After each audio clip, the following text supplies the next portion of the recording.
ఎందుకంటే నిజంగా సినిమాలో ఆ కాన్షియస్నెస్ మాకు ఉంది సార్. అంటే వల్గారిటీలో వెళ్ళినా, ఏదైనా బూతు మాట్లాడినా, ఏదో బూత్ చూపించినా, టూ మచ్ ఆఫ్ రొమాన్స్ చూపించిన జనాలు రారు అనేది మాకు తెలుసు.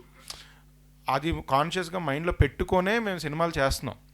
బట్ ఇప్పుడు లవ్ అనేది చూపించినప్పుడు ఒక చిన్న ముద్ద అయితే ఉంటుంది ఇవాళ జనరేషన్లో. సో కథ పరంగా తీసిన విధానంలో మేము ఎక్కడ తప్పు చేయలేదు. జస్ట్ టైటిల్ దగ్గర పర్సెప్షన్ వాళ్ళది వేరే ఉండింది, మాది వేరే ఉండింది. మేము అంత బూత్ అయినా అనుకోవట్లే కపుల్ ఫ్రెండ్లీ అని. బట్ వాళ్ళకి వేరే నామ్స్ ప్రకారం వాళ్ళకి వేరేలాగా అనిపించింది అది. ఇది దీనికి సొల్యూషన్ ఏంటి మాకు తెలియదు. చాలామంది మీడియా మిత్రులు, జర్నలిస్టులు కూడా మెయిల్స్ పెట్టారు మా కోసం, మాకు సపోర్ట్ చేస్తూ మీరు ఇప్పటికైనా రివైవ్ చేసి ఇమీడియట్గా ఏ సర్టిఫికేట్ తీసేసి యూబై ఇవ్వండి అని మెయిల్స్ పెట్టారు. కానీ అది ఎవరితో మాట్లాడాలి, ఎలా ఫైట్ చేయాలి, ఎలా ఇచ్చేయాలి అంటే వీఆర్ ఫిలిం మేకర్స్. మనం ఇప్పుడు వెళ్ళి ధర్నాలు చేయలేం కదా సార్.